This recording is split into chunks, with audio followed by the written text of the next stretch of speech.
Haleluya. Amen. Nasikia nimebarikiwa. Bwana Yesu asifiwe. Sijui umefika wapi. Bwana Yesu asifiwe. Lakini nasikia kuna mahali Mungu amenitoa na amenifikisha. Jina la Bwana lipewe sifa. Haleluya. Masaa yetu yamekimbia sana, lakini kwa sababu ya neno utukufu tunamrudia tu. Bwana Yesu asifiwe. Haleluya. Nilikuwa naangalia secret place. Bwana Yesu asifiwe. Secret place. Secret place. Na Bwana Danieli akiwa anaingia katika chumba chake kuuliza Mungu kuhusu ndoto hii, ndoto ya aina gani? Secret place. Mahali ambapo utaweza kuingia ndani upate jawabu la maisha yako. Mahali ambapo unaweza kuingia ndani ukapata suluhisho la ndoa yako. Mahali ambapo unaweza kujiweka ukapata suluhisho la kazi yako. Secret place. Oh yes. Danieli anasikia habari kwamba watu wote wenye hekima watauawa wasipomwambia mfalme ndoto ile aliyoiota. Anatafuta mahali secret place, anaingia pale, anatoka na jibu lake. Msingi wa maisha yako uko vipi? Bwana Yesu asifiwe. Msingi wa huduma yako uko vipi? Msingi wa kazi yako uko vipi? Haijalishi uliingia katika hali gani, lakini mahali ulipo sahihi, kuanzia leo kusonga mbele, mtazamo wako wa maisha uko vipi? Bwana Yesu asifiwe. Haleluya. Maana kwangu nimeazimia kwamba nitadumu hapa mahali patakatifu. Bwana Yesu asifiwe. Kuna kipindi nilikuwa napitia vita sana pale kazini, na siku moja tulikuwa tunaenda mlimani Taita. Katika kuomba nikasikia Mungu ameniambia kwamba wakati wowote ule utasikia hali imekuinukia, ama kuna kifungo mbele yako, ama na unahisi huwezi kusonga, nitafute secret place. Bwana Yesu asifiwe. Na sijaona wala sijasikia yoyote aliyeingia katika chumba chake cha siri akamtafuta Mungu na akatoka akiwa ameibika.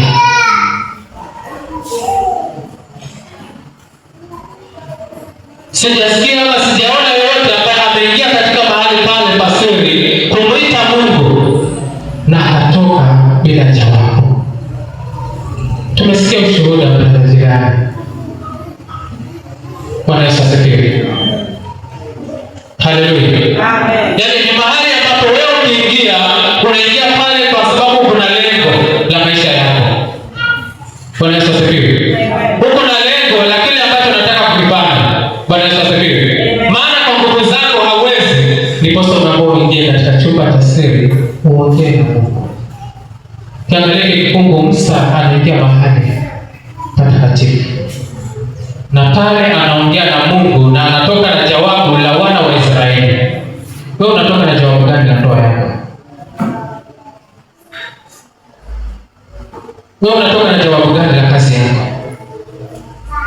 Wewe unatoka na jawabu gani la familia yako? Baada ya kuingia katika chumba cha siri. Bwana Yesu asifiwe. Haleluya. Amen. Hiyo ilikuwa tu ni utangulizi, lakini nataka tuangalie kichwa hiki. Tunasema ishi katika maono ya Mungu. Bwana Yesu asifiwe. Amen. Ishi katika maono ya Mungu yale ambayo amekupa. Bwana Yesu asifiwe. Amen. Lakini nataka tuangalie vitu vitatu. La kwanza ikiwa ni maono ni nini? Bwana Yesu asifiwe. Amen. Maana huwezi ingia katika kuishi katika maono ya Mungu ama katika mpango wa Mungu ikiwa hujajua hayo maono ni gani, ama hujui hata maono ni nini katika maisha yako. Bwana Yesu asifiwe. Amen. Amen. Nikasema maono ni mtazamo wa maisha. Maono ni mtazamo wa maisha yako, vile unavyotazama, vile unavyoangalia, jinsi ulivyo wewe. Bwana Yesu asifiwe. Amina. So sijui mtazamo wako uko vipi katika maisha yako. Kesho yako unaiona vipi? Je, unaridhika na ile hali uliyo nayo? Maana naweza kuwa ndo maono yako.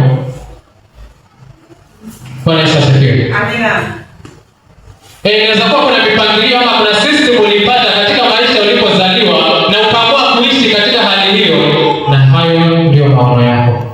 Maana ulipangiwa na mtu huko nyuma, na wewe ukajipata na ukaamua kuishi hivyo. Sisi kama kuna mtu ananipata. Yes. Bwana Yesu asifiwe. Amina. Yeremia anasema kwamba ni baba zetu walikula zabibu mbichi, lakini gani ziko kwa kina nani? Kwa watoto. Hawa ni watu waliotupangia misingi kule nyuma ambayo ilikuwa haifurahishi, haikuwa misingi ya Mungu. Bwana Yesu asifiwe. Lakini wanaoumia sasa ni kina nani? Ni mimi na wewe, kwa sababu kuna mpango ama kuna msingi waliotuwekea. Bwana Yesu asifiwe. Haleluya. So wewe unaweza kuwa unaishi lakini si maono ya Mungu, unaishi maono ya baba zetu ama babu zetu, kwa sababu uliupata huo mfano na wewe ukaendelea kuishi hivyo na ukaridhika katika hayo maisha. Na wengine tumeingia katika hali hata hatujielewi, kwa sababu tulikuwa hatujui msingi wa Mungu ni nini katika maisha yetu. Umeanzisha biashara na hauna uhakika, unashindwa ni nini, ilikuwaje nikafika hapa? Mbona inaenda hasara? Haikuwa mpango wa Mungu, haukuuliza Mungu. Ungeingia chumba cha siri ukauliza Mungu, hiyo biashara ingesimama. Bwana Yesu asifiwe. Anapenda watumishi wale wa kale, maana walikuwa wanasema kwamba waliuliza Mungu kabla hawajaingia katika vita zao. Bwana Yesu asifiwe. So maono yako wewe umeyaweka katika msingi gani? Maana huu ni msingi ambao wengine wamewekewa. Lakini tuangalie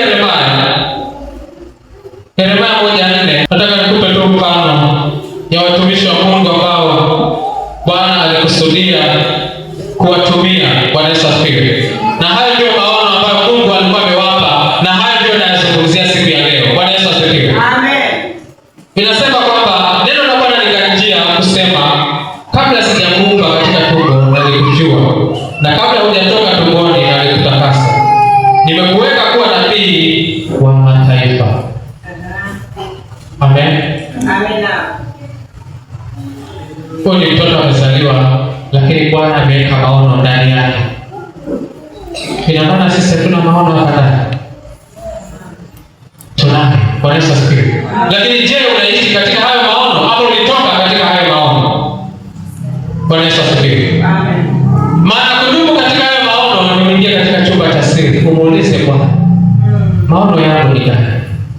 Uliniita mimi kama nani? Maana Yeremia Bwana anamwambia, nilikuita kama nabii na nilikujua na nilikutakasa ukiwa tumboni mwa mama yako. Na kokote utakapoenda mimi nimekutuma. Na lile neno utakalolinena ni neno la Bwana, limetoka katika kinywa chake. Bwana Yesu asifiwe. Amen. Haleluya. Amina. Sijui wewe unatafakari vipi? Neno gani Mungu amekupa juu ya maisha yako? Bwana Yesu asifiwe. Amen. Haleluya. Amina. Angalia Samueli wa kwanza 15. First Samuel 15.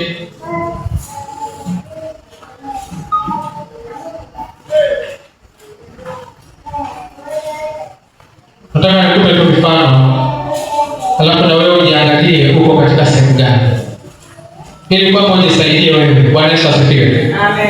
Amen. Amen. Maana kuna mahali pa kujitoa mwenyewe na kuna mahali unaweza saidiwa ukatoka. Bwana Yesu asifiwe. Amen. First Samuel chapter 15 1-3 inasema, wakati huo Samueli akamwambia Sauli, Bwana alinipeleka nikutie mafuta uwe mfalme wa watu wake Israeli. Basi sasa isikilize sauti na maneno ya Bwana. Bwana wa majeshi asema hivi, nimeatia moyoni mwangu mambo hayo Amaleki waliowatenda Israeli, jinsi walivyowapiga njiani hapo walipopanda kutoka Misri.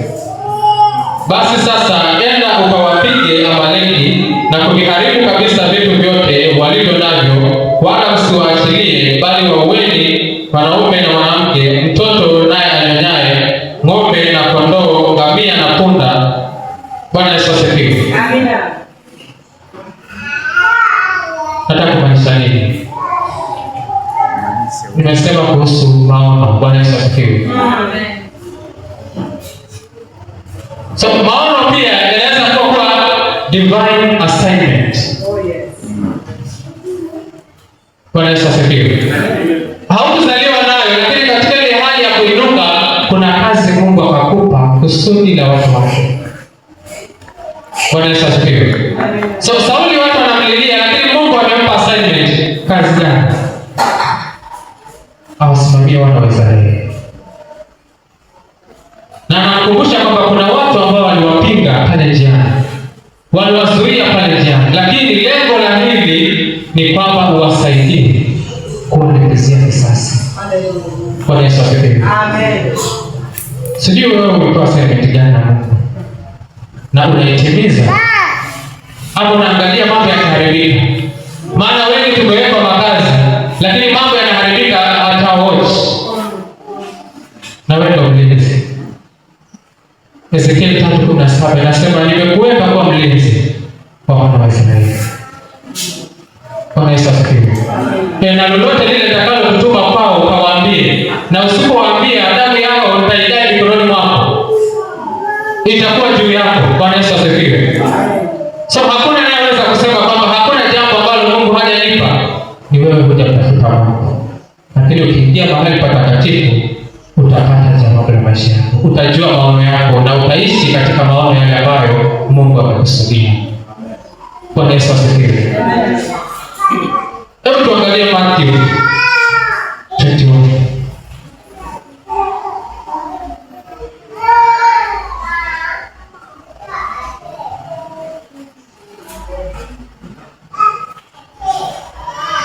Matthew 21 33 ndipo kidogo hadi 40 nasema, sikilizeni mfano mwingine. Kulikuwa na mtu mwenye nyumba, naye alipanda shamba la mzabibu, akalizungusha huko, akachimba shimo na shinikizo ndani yake, akajenga mnara, akapangisha wakulima, akasafiri. Wakati wa matunda ulipokuwa karibu, akawatuma watumwa wake kwa wale wakulima wapokee matunda yake. Wale wakulima wakawakamata watumwa wake, huyu wakampiga na huyu wakamuua, na huyu wakampiga kwa mawe. Akawatuma tena watumwa wengine wengi kuliko wa kwanza, wakawatenda vile vile. Mwishowe akamtuma mwanawe kwao akisema, watamstahi mwanangu. Lakini wale wakulima walipomwona yule mwana, wakasemezana wao kwa wao, huyu ni mrithi, haya na tumue, tutwae urithi wake. Wakamkamata, wakamtupa nje na shamba la mizabibu, wakamuua. Napenda ya Bwana wa shamba la mizabibu hata watendaji wa wakulima. Bwana Yesu asifiwe. Amen. Nasema divine assignment tumepewa na Mungu, lakini tunaitunza. Bwana Yesu asifiwe. Amen. Kuna jukumu ambalo Mungu ameweka ndani ya maisha yetu. Kuna huduma ambazo Mungu ameweka ndani yetu ili tusaidie jamii zetu. Bwana Yesu asifiwe. Amen. Haleluya. Yeah. Maana jamii zetu zinaumia ni kwa sababu wewe na mimi hatujasimama. Bwana Yesu asifiwe. Amen. Huwezi laumu mume wako. Huwezi laumu mke wako. Umeingia katika chumba cha siri ukamwombea na likashindikana. Bwana Yesu asifiwe. Amen. kuingia pale ni ajali. Sawa, ni ajali ulipoingia pale, hauko unajua, lakini umeingia katika chumba cha siri na kuuliza Mungu, atakupa jawabu. Bwana Yesu asifiwe. Amen. Haleluya. Napenda vile Mungu alipokuwa anatembea na wana wa Israeli, maana hakuweza kuwaacha. Bwana Yesu asifiwe. Na kama walikuwa wameasi, basi Bwana alikuwa anainua taifa lingine ili wapige wana wa Israeli. Lakini lengo la kuwapiga ni kwamba niwarejeshe katika njia ya Mungu. Lakini ile siku walipogundua kwamba tumekosea Mungu wetu, wakirudi, Bwana alikuwa ni warehemu. Anawarehemu na anawapigania na wanashindania. Bwana Yesu asifiwe. Sisi tutembee katika hiyo hali na Mungu wetu, maana anatupenda. Bwana Yesu asifiwe. Haleluya. Maana yeye hupiga na yeye hurehemu. Bwana Yesu asifiwe. Amen. So tutakapomrudia na yeye ataturudia, maana ndio neno lake. Bwana Yesu asifiwe. Na anasema tutakapomtafuta kwa bidii ataonekana. Lakini kwa sababu hatujaingia katika chumba cha siri kumtafuta, wapenda, tukiingia katika chumba cha siri na kumtafuta Mungu, tutafurahia hata wokovu. Wachana na hiyo watu wanasema kwa Yesu tabaraka. Hapana, achana na hiyo. Lakini mtafute Mungu katika chumba cha siri na wewe utaona matunda yake. Utabaki tu unaamka mwenyewe unakuja kanisani, haulizwi na mtu. Ni kwa sababu unajua kuna kitu nikiomba Mungu anafanya. Wale mitume wakagundua siri ya kwamba walipoomba mji ulitikisika. Wakakataa kabisa hata wasipewe jukumu lingine, wakasema sisi tutadumu hapa tukiomba. Maana anajua kwamba tunapoomba mji mzima unatikisika. Bwana Yesu asifiwe. Wewe usiingie katika chumba cha siri utafute Mungu. Ama baada ya kuwa umeingia katika chumba chako cha siri, ni nini umeona kimetendeka? Na kwa nini unataka kutoka hapo? Bwana Yesu asifiwe. Maana hapo kuna jawabu lako. Maana hapo kuna ushindi wako. Bwana Yesu asifiwe. Na hayo ndio maono Mungu amekuwekea ndani yako ili kwamba ukapate kuishi katika hayo. Bwana Yesu asifiwe. Maana jamii zetu zinaumia, familia zetu zinaumia. Ni kwa sababu ya nini? Sisi hatujasimama. Bwana Yesu asifiwe. Na ndio Bwana anatupatia mfano hapa. Na alimtuma mwanawe akaja kwetu. Na sisi tukaamua kumuua kweli, na tulimuua kweli. Lakini kwa sababu ya ushindi wa Mungu akafufuka, ili kwamba mimi na wewe tupate ushindi tena.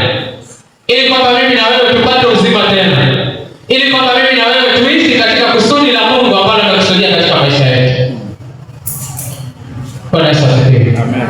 Lakini je, tuko katika mpango wa Mungu?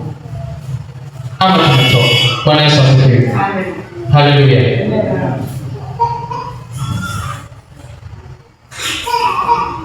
Kitabu cha Hesabu.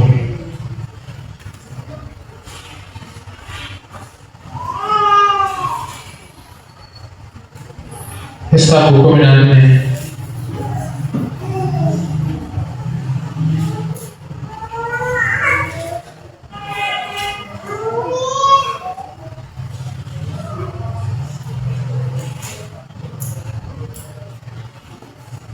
Kwa kuna yule amepata.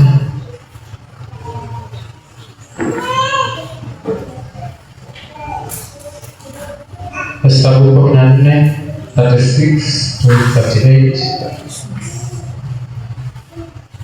Okay, tasoma. Hesabu 14, 36, 38 nasema, kisha hao watu ambao Musa aliwatuma wapeleleze nchi walirudi na kufanya mkutano wote kumnungunikia kwa walivyoleta habari mbaya juu ya nchi. Watu hao walioleta habari mbaya ya nchi wakafa kwa tauni mbele ya Bwana. Lakini Yoshua mwana wa Nuni na Kalebu mwana wa Yefune wakabaki hai miongoni mwa wale watu waliokwenda kuipeleleza nchi. Jina la Bwana liwe sifa. Amen. Kuna madhara wakati umepewa assignment na Mungu na ukose kuyatimiza. Bwana Yesu asifiwe. Angalia, hawa ni watu wawili ambao wameambiwa wakaipeleleze nchi. Bwana Yesu asifiwe. Haleluya. Kundi la kwanza linaenda linarudi linanung'unika kwa ajili ya pale mahali ambapo wametumwa.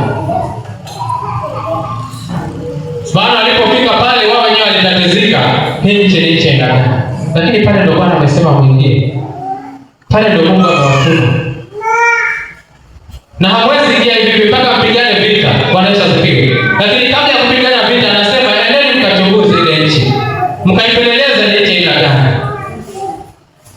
Lakini angalia wale walioleta habari pale, Bwana anasema aliwaangamiza. Waliisha wote. Lakini Kalebu na Yoshua walioleta habari njema, mpaka wakaleta matunda ya pale, wakaja nayo wakasema angalieni, nchi hii ni nchi ya kupendeza. Bwana aliwahifadhi. Jina la Bwana lipewe sifa. Kuna divine assignment ambayo Mungu ameweka katika maisha yako. Usipoilinda itakuletea madhara.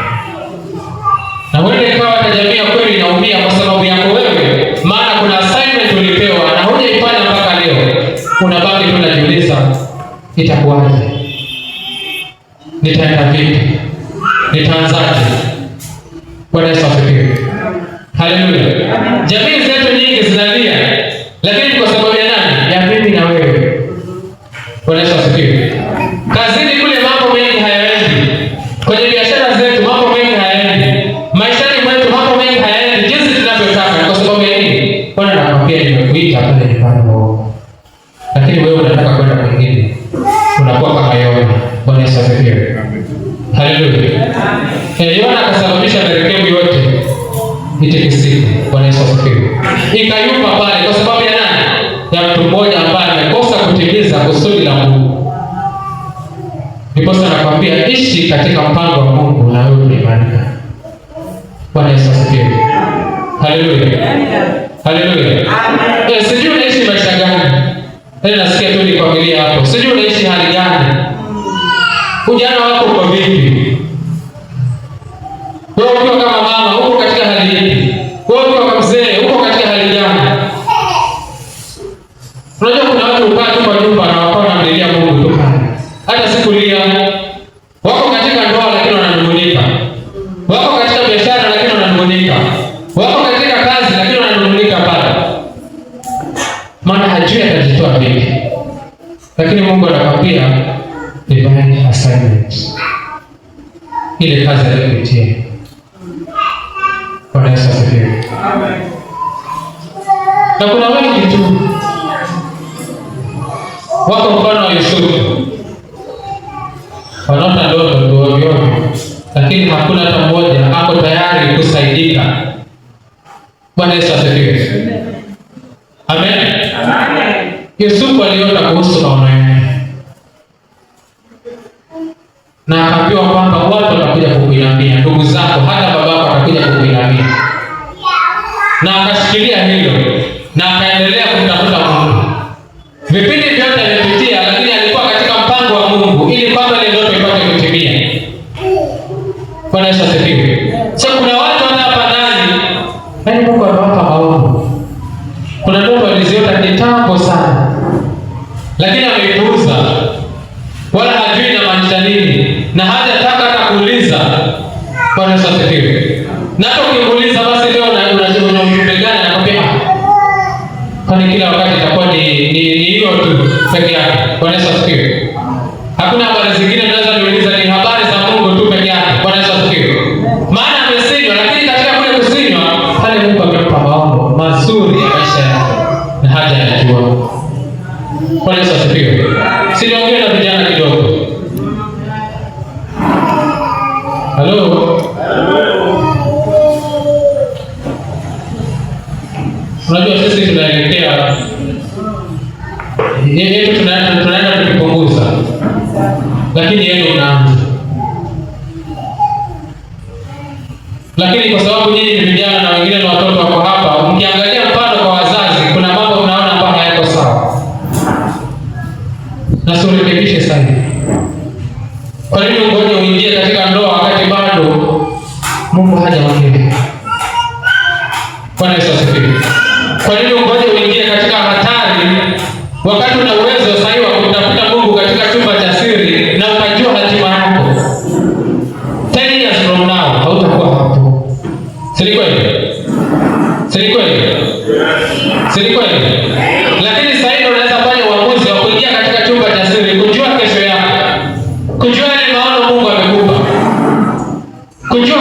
Mungu katika maisha yako.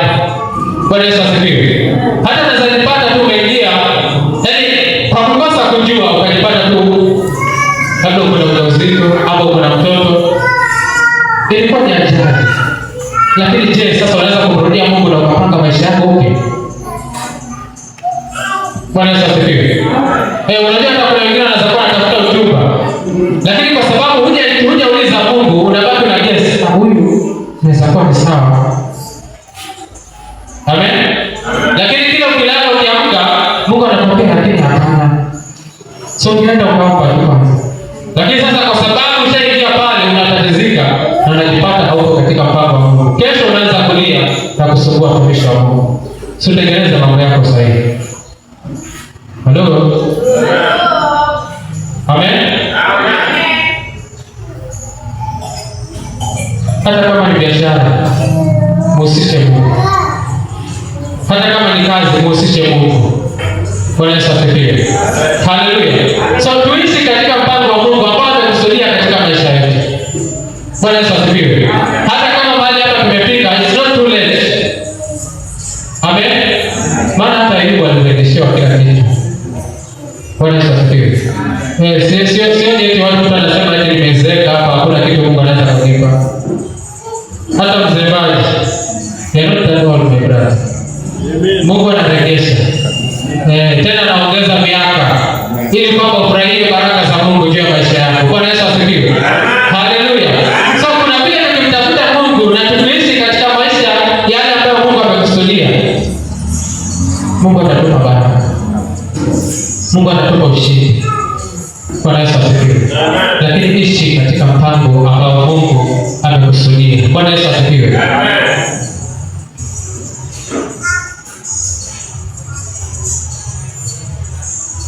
Jambo la pili ambalo nataka tuangalie ni kwamba tubadilishe mitazamo yetu. Amen. Ukitaka kuishi katika mpango wa Mungu, badilisha mtazamo wako wa hali jinsi unavyoziona. Nimetangulia kusema kuna pattern ambazo tulikuwa tunaishi na tumejipata kwa sababu ya wazazi wetu walitenda hayo.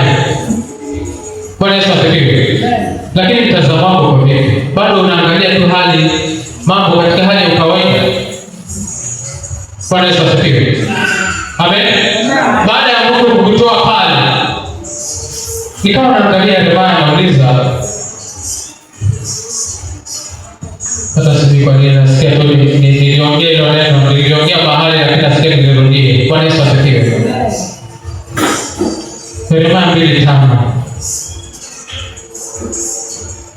inasema, je, ni dhuluma gani uliyoiona kwa Bwana hadi mkarudia miungu mingine, hadi mkarudia yale mambo yenu ya kawaida, hadi mkarudia zile hali ambazo Mungu alikuwa amewatoa? Maana alikuwa amewatoa wana wa Israeli katika utumwa, aliwatoa katika nchi ambayo ilikuwa ni ya mateso. Bwana Yesu asifiwe. Sasa amewatoa pale, amewaingiza katika nchi ambayo ni ahadi, na wale watu wakatoka pale na wakarudi katika miungu. Lakini Mungu anauliza, je, ni dhuluma gani mliona? Maana wewe ulikuwa unalilia ndoa yako, sasa ina amani. Wewe ulikuwa unalilia kazi, sasa umepata kazi. So ni dhuluma gani mliona kwa Mungu mpaka kiasi kwamba huwezi kumwabudu? Bwana Yesu asifiwe. Haleluya. Yale maono aliyokupa, mbona unayaachilia? Hebu badilisha mtazamo wako.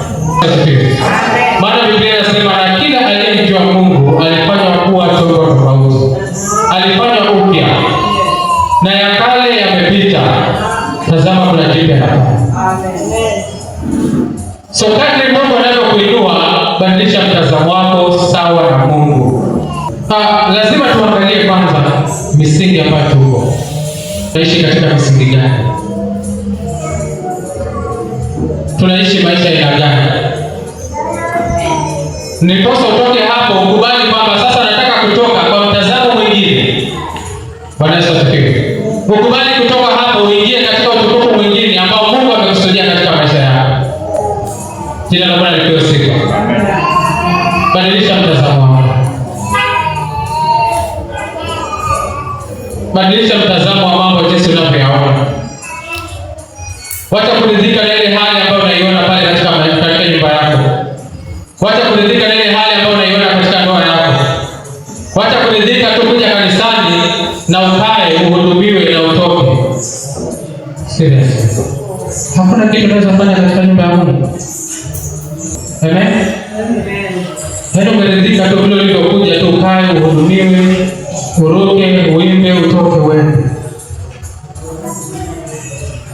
Bwana Yesu asifiwe. Amen. Kuna ujumbe ulikuwa unauana.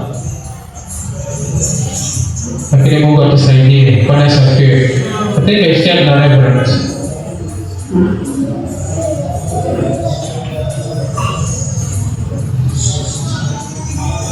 Na nituhusu hapa.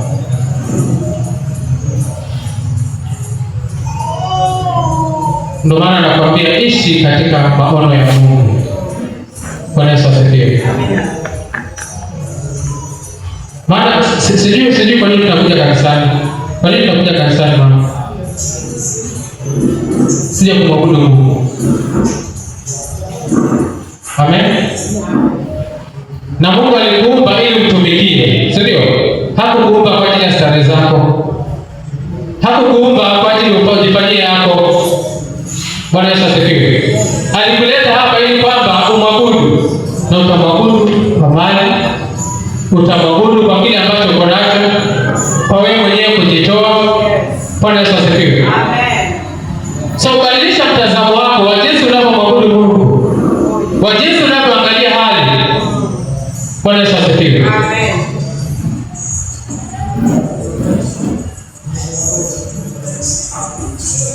Ujumbe wako mzuri, lakini naomba Mungu atusaidie, maana kuna mambo mengine tunayashtakia sisi wenyewe. Baba Askofu anafundisha hapa mambo mazito sana, mafundisho ambayo ukienda mahali huwezi kuyapata, mafundisho ambayo wengi wanayatamani kuyasikia, ambapo mtu utakuta mwingine atakuja tu akae siku 2 3 na anaona tayari amepata baba ambaye kila wakati anaweza taka kukaa karibu ili asikie maneno mazuri kutoka kwako. Lakini je, haya mafundisho yanatubadilisha? Bwana Yesu asifiwe. Ama tumeni na ule mtazamo tu. Bwana Yesu asifiwe.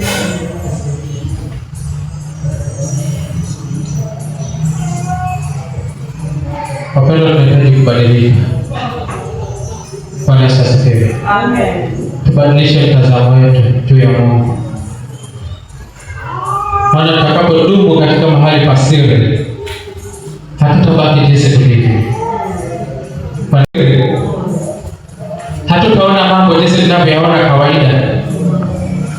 Haitakuwa tu ni kawaida kwamba nitaingia tu hata kanisani saa 5, haina shida. Utabadilisha mtazamo wako, utabadilisha mwenendo wako, utabadilisha hata marafiki. Bwana Yesu asifiwe. Kwa sababu ya kukaa katika mahali pa siri. Bwana Yesu asifiwe. Haleluya. Amen.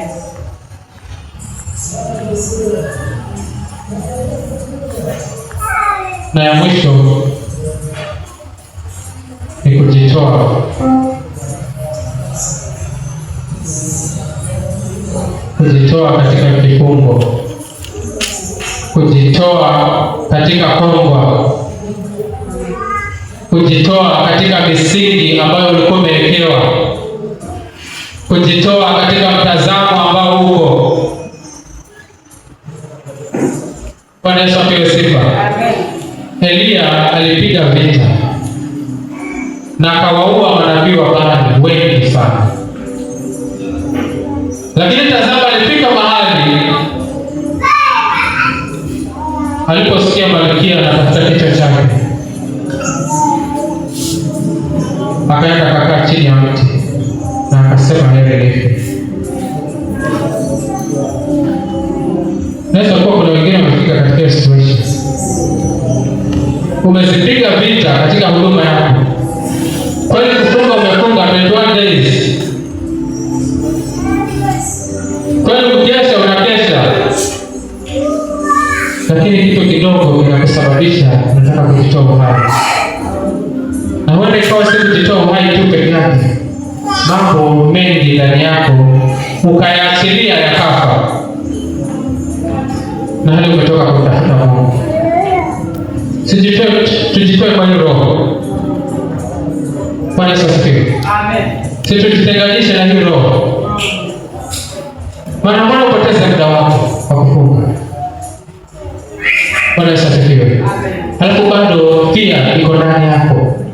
Bado hofu iko ndani yako. Bado ungali unanung'unika. Bwana Yesu asifiwe. Ndio kweli unaomba. Ndio kweli unakuja madhabahuni. Ndio kweli unatoa. Lakini bado ungali na uchungu ndani ya maisha yako kuhusu ndoa yako. Bwana Yesu asifiwe. Lakini imefika wakati kwamba tukaingia katika mahali pa siri. Pale unaweza kutoa uhai wako. Pale unaweza kutoa ndoa yako. Pale unaweza kutoa huduma yako. Bwana Yesu asifiwe. Na ukafurahia huo.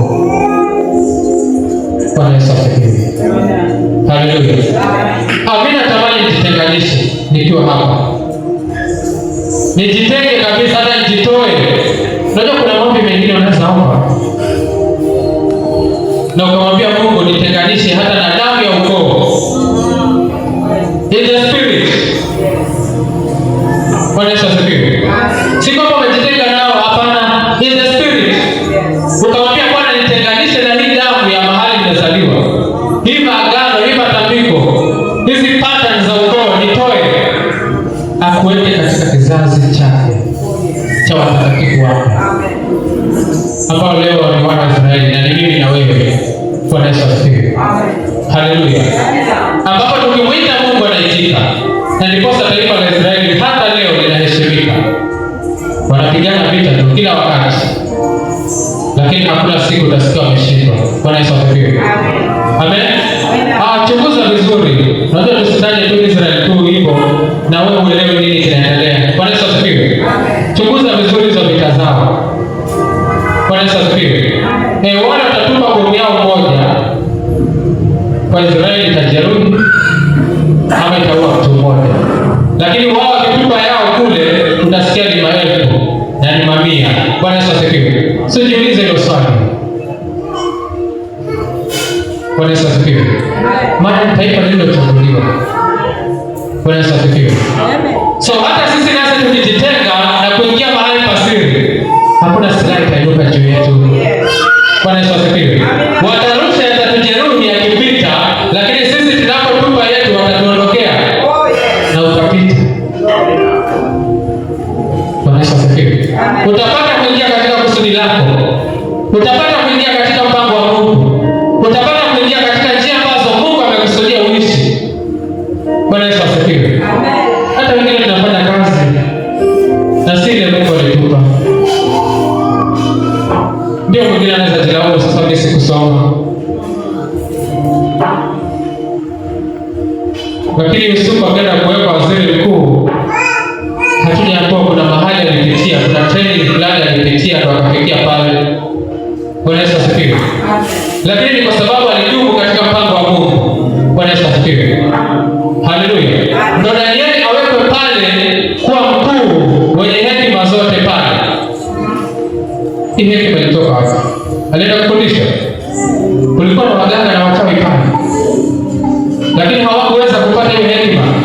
Hata mfalme mwenyewe ama wale waganga wenyewe wakamwambia mfalme, hili neno haliwezi kupatikana hapa ila kwa Bwana wa miungu. Huyo mtu anapatikana wapi? Mahali pa siri. Bwana Yesu asifiwe.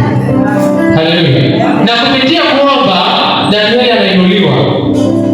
Maana nakumbuka kuna mahali wanasema kwamba waliazimia kwamba hawatakula chakula cha mfalme. Bwana Yesu asifiwe. Wakayakataa yale mambo ya mfalme ili kwamba wapate hekima ya Mungu. Na sisi tarehe zile za pale za mfalme. Na Bwana akawainua, anasema alimpa hekima juu ya maono na ndoto zote. Amen. Angalia Sulemani, Mungu anampa hekima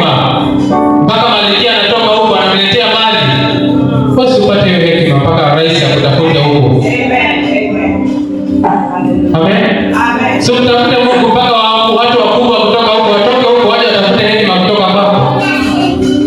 Waje watafute ushauri kutoka kwako kwa sababu ya kudumu katika mahali pa siri. Bwana Yesu asifiwe. Askofu anatuambia kwa wachungaji wanatoka wakikwama kule wanakuja na wengine wanaomba ushauri kwako.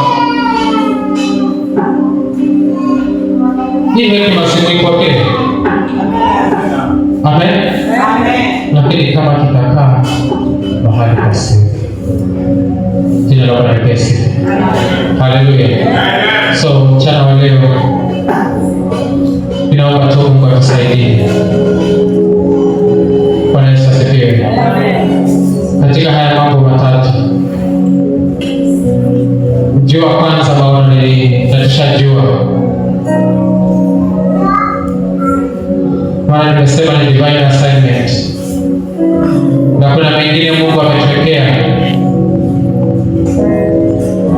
Bwana Yesu asifiwe.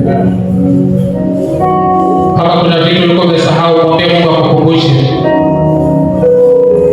Tunasema wakina Yusufu wako wengi tu wana ndoto za future yao, lakini hawazikumbuki. Hata mengine vitu vinatendeka na kwambia kuna kitu kama hicho nilikuwa nimekiona na kinaenda kutokea mbele yako, lakini kwa sababu hauko makini na hauishi katika mpango wa Mungu, ndio maana mambo yanatokea na ulikuwa umeyaona. Kwa hiyo Mungu alikufunulia ni kwa sababu anajua una uwezo wa kuyashinda. Una uwezo, ukiliombea utashinda. Bwana Yesu asifiwe. Naomba Mungu atusaidie. Tujitoe katika hii madhabahu ambayo inanena juu ya maisha yetu. Kuna vifungo ambavyo vilikuwa nyuma vinanena juu ya ndoa yetu, vinanena juu ya huduma zetu. Bwana Yesu asifiwe. Kuna vilio tu vingi. Bwana Yesu asifiwe. Mtu ako katika ndoa lakini analia, hajui aliingia vipi pale.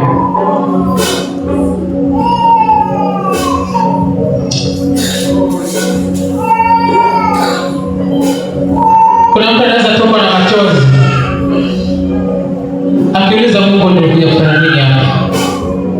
Na kwa nini hili jambo lilitokea nikiwa hapa? Lakini kule nyuma kuna mambo Mungu aliyomfunulia, lakini akayapuuza. Kuna mambo aliyofunuliwa lakini akayapuuza. Leo hii anakula ghadhabu ya kile ambacho alichokuwa amepewa na Mungu na hakukithamini, akakichukulia kawaida, na leo analia. So ngeuke tu Mungu, ubadilishe mtazamo wako, ubadilishe njia zako. Jina la Bwana lipewe sifa. Kuna watu wameanzisha biashara lakini hata haziendelee. Umebaki na uchungu na umepoteza mali nyingi, lakini bado kuna sauti unazisikia, lakini bado umepuuza. Wewe unainuka kwa sababu ya nguvu zako, unataka tu kung'ang'ana kwa nguvu zako, na leo hii unakula matunda ya kile ambacho ulikataa.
Mungu.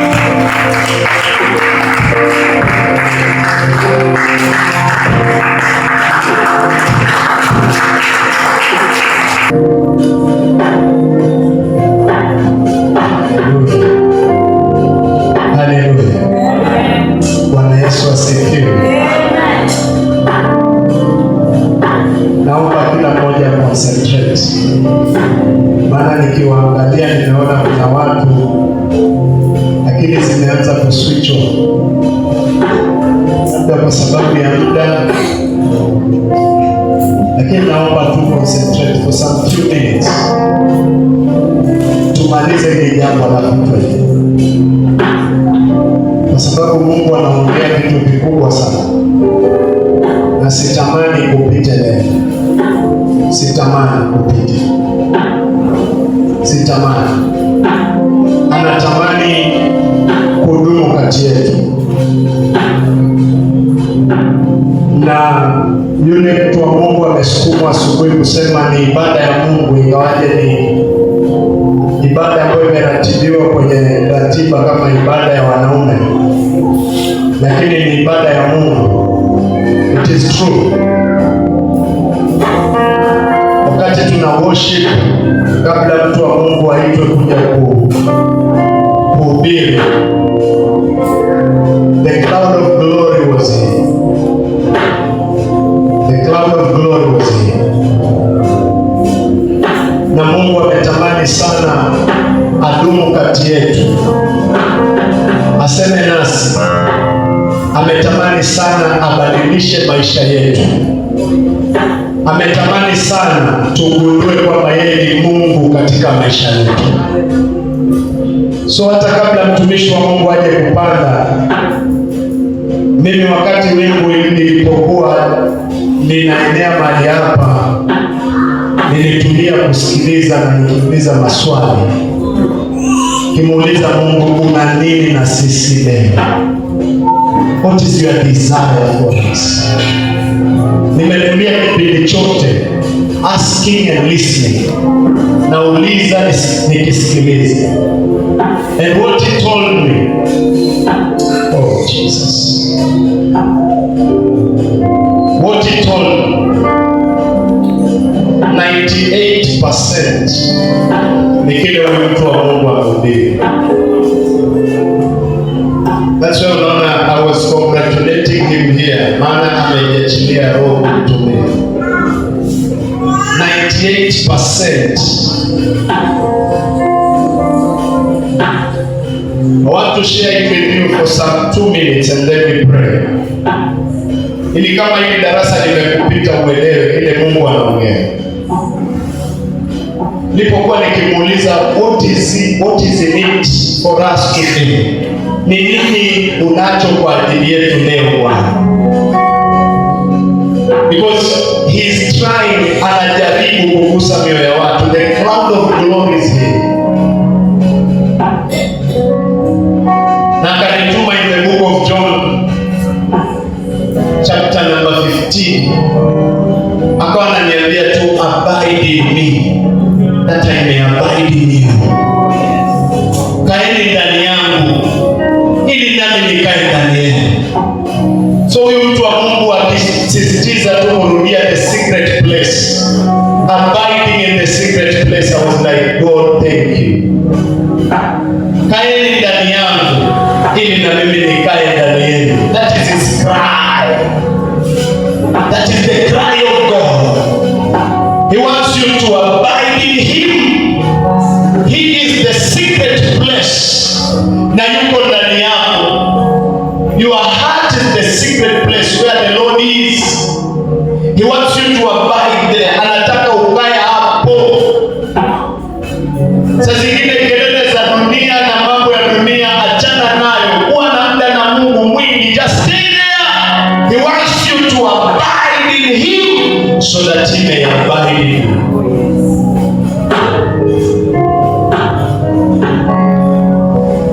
John 15 mstari wa 4 anasema mtakapodumu ndani yangu na mimi nidumu ndani yenu, basi mtazaa matunda. The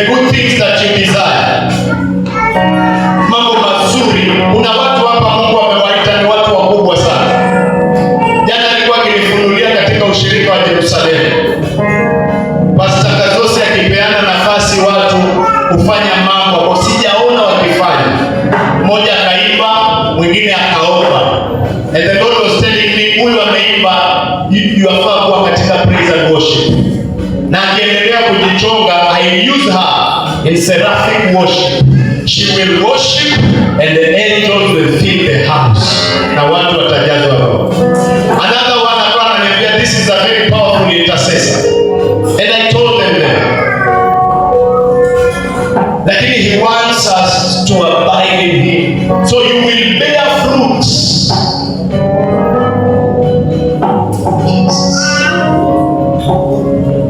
Ule mstari wa 7 in John 15 bado anasema hivi, mkikaa ndani yangu na mimi nikae ndani yenu, kile mtakachotaka, kile mtakachouliza, what your will is, not his will now, your will, kile wewe utataka, ukimuuliza atakutendea.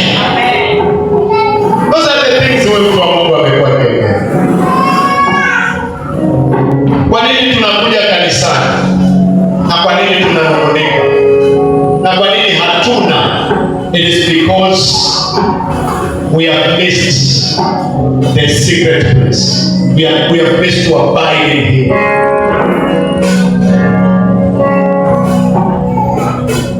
One last thing alafu tuombe. Akawa ananiambia, if we miss abiding in him, hatutatembea in order. Hatutakuwa katika mpangilio. Mungu anapenda mpangilio sana. He's a God of order. He's not a God of chaos. Si Mungu wa micharuko. Si Mungu wa fujo. Si Mungu wa kelele. He's a God of order. He desires order. And while I was asking, akanipeleka in the book of Exodus, chapter number 12, verse 51. You can confirm it. Akaniambia nilipokuwa nikiwatoa wanangu Misri, hawakutoka tu kifunyofunyo, hawakutoka bila mpangilio. I aligned them. Mtu wa Mungu akawa anasema divine alignment. I aligned them and they came out of Egypt in their armies. In other words, they came out of Egypt in an orderly ranks. Walipangwa na wakajipanga. Akawa ananiambia bado hawajajipanga kanisani hapo. People, they still chaos. Bado watu wanafanya mambo yao. And he was telling me, angalia katika mashirika na departments na mambo yake. Mtu akijisikia atafanya, mtu asipojisikia hatafanya. Do you think God is not watching? Baba Askofu akasimama hapa siku moja akasema, nimepewa jambo la report mlimani na Bwana wanaospray. Akaniambia Waberoya watakapokuwa wakitoa report, it is a form of worship. Lakini mpaka leo utakutana na mtu kwa ushirika, bado mnang'ang'ana kutoa report. There is no order. How can we win? God desires order. He took them out of Egypt in their armies, in orderly ranks. Na hata walipofika katika jangwa, hawakukaa kiolela-olela. Leo Mungu atutoe katika nyumba zetu. Nyumba tuseme, God forbid, ziungue ama ziharibike. Vile tunaoona wale internally displaced people vile wao. Leo kitokee kila mmoja wetu hapa, nyumba yake ifanyike vile itakavyofanyika. Alafu tupewe tents, tuende mahali tupewe kwa uwanja mkubwa tukae. I am very sure kila mmoja ataweka vile anavyotaka. That's how our minds are. Lakini Mungu katika jangwa hakuacha wana wa Israeli wajiketie vile wanataka. He made sure that they were in order. Walikaa kabila. If you check that pattern in the Bible, utaona walichora msalaba na hema la makutano. The tabernacle was in the midst of the camp. And that's why that cloudy pillar, oh my God, was attracted to them. Hata wakati Balaamu amesimama na kuroga wana wa Israeli, kinywa chake kiligeuzwa akaanza kubariki. Do you know why? Because the cloudy pillar. Oh Jesus. I wish you knew these things. He was telling me you are still out of order. We are still out of, as BBC hapa, we are still out of order. Na ndio maana mtu anaweza roga akitangaza kwamba watu hawatajali ile kanisa, and we struggle. Because hicho ndio kitu Nyanya Gift alikuwa amepewa na niambia pale nje alipoletwa na Isimi. Akaniambia pastor, Mungu anasema kuna mtu amerusha kombora. And it's a confirmation. Kwa sababu kuna siku tukiomba hapa somebody said the same thing. It is a confirmation kwamba kuna makombora yanarushwa ili kanisa letu lisijae. In fact, watu wao wanatoka wakienda. Mtu unasinywa tu unaenda. Why? Because there is no order. Mungu akiangalia there is no order. Now the cloudy pillar cannot stay in it shift. So when Balaam talks, uchawi wake unafika na unafanya kazi. We want to go before that. I wanted to clarify this. Nimetaka niweke vizuri ili usiombe tu kiolela olela. First of all, make sure there is order in you. Alafu angalia kanisani, if you are staying in order. Katika maeneo ya kanisa, in your department, in your HPC, vile unavyokuja kanisani. Nowadays watu wanakuja kanisani vile wanataka, saa 5, saa 4, ibada imeanza asubuhi. People just come. God was telling me there is no order in Berea, and that's why wachawi watatuweza. If not for the intercessors ambao wanaomba mahali hapa, hatungekuwa hapa. I assure you, if not for the intercessors who pray day and night in this place, we will not be here. Kwa sababu Mungu anashikilia hayo maombi ili kusaidia kanisa. Now we want to go before them. Uongee na Bwana kwa sababu ya maisha yako. Are you sure you are in order? Are you sure that you are in order? Look at the church. Is the church in order? Look at your HDC. Angalia ushirika wako. Is it in order? Look at your department. Mahali wewe uko katika kitengo. Is it really in order? Are we doing God justice? My God. Oh Jesus. Naomba kama hatujawahi kushika katika mahubiri mengine yote ambayo yalikuwa, leo angalau tushike. I beseech you, men and women of God. Leo tushike hii. Huyu mtu wa Mungu ametumwa na Mungu. Ni vitu ameona. Ni vitu ameona. Mungu amemtuma. The other day akishiriki na mimi maono ambayo amesema hapa, ameogopa kusema, lakini Mungu alimuonyesha watu ndani ya Berea wamekuwa kama mataira. Unajua taira? Yule mtoto ambaye anakaa hivi anatoa manyute, hajiwezi. And some hata in the very areas of leadership. Oh, I nearly cried that day.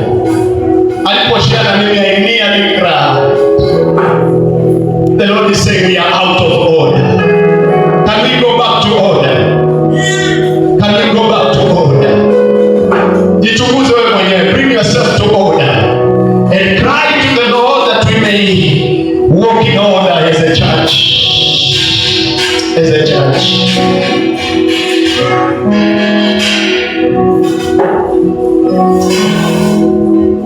Nataka nikae uweponi mwako